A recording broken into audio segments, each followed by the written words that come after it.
부러진 몽둥이 아수르와 바벨론이라는 제목으로 아수르, 바벨론 두 나라의 교만과 결국을 살펴보고 신앙의 경계로 삼는 시간을 갖겠습니다. 하나님께서는 하나님의 말씀을 떠나 돌이키지 않는 북이스라엘과 남유다를 치시는 몽둥이로 아수르와 바벨론을 드셨습니다. 하나님의 허락하에 아수르는 주전 722년 북이스라엘을 무너뜨렸고 바벨론은 주전 586년 남유다를 멸망시켰죠. 그러나 이 두 나라는 하나님이 허락하신 선을 넘는 교만으로 패망의 길을 걷게 됩니다.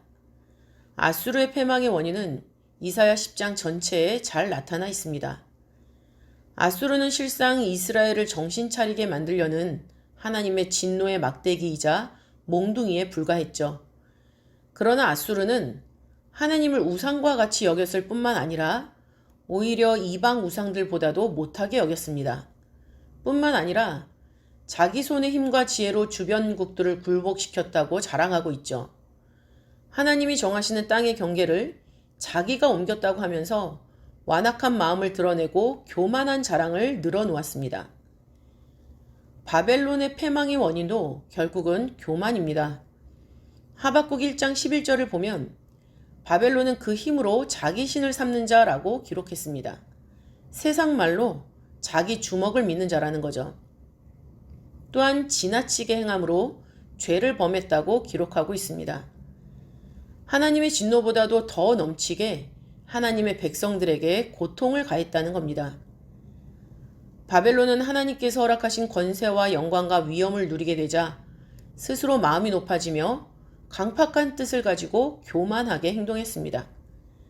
하나님을 거역하면서 우상숭배에 몰두했을지언정 모든 길을 작정하시는 하나님께는 영광을 돌리지 않았던 것입니다.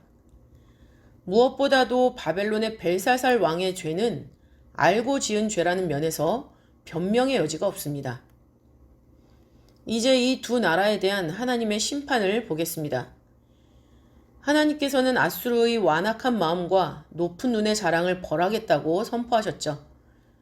하나님의 백성을 향한 하나님의 분노를 이제는 아수르에게 옮겨서 아수르를 멸하겠다고 이사야 10장 12절과 25절에 선언하신 겁니다.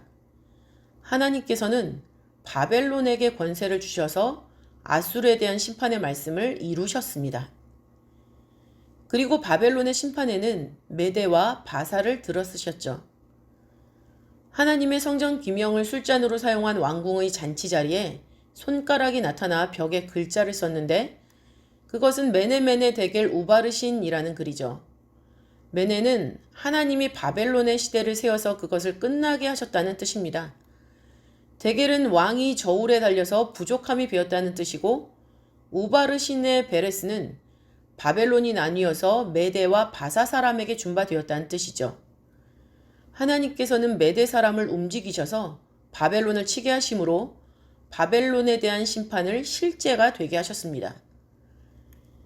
스스로 높아지려고 하는 자와 교만한 자는 굴복되고 낮아지게 되어 있습니다.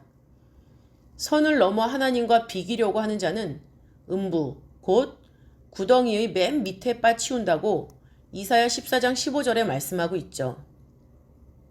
잠언 16장 18절에는 교만은 패망의 선봉이요 거만한 마음은 넘어짐의 앞잡이라고 기록되어 있습니다. 또 베드로전서 5장 5절은 교만한 자를 대적하시는 하나님을 기록하고 있죠. 하나님의 막대기로, 몽둥이로 사용되었으면 그뿐입니다. 막대기가 자기를 드는 자를 움직이려 하고 몽둥이가 사람을 들려고 한다면 하나님의 맹렬한 불에 소멸될 수밖에 없다는 것을 신앙의 경계로 삼아야 합니다. 더불어 교만한 자리에서 떠나 오직 하나님의 말씀을 즐거워하고 주야로 묵상하는 하나님의 거룩한 백성이 되어야 할 것입니다. 기도하겠습니다. 참 좋으신 아버지 하나님, 우리의 영혼을 책임지시고 지금까지 말씀으로 길러주시니 감사합니다.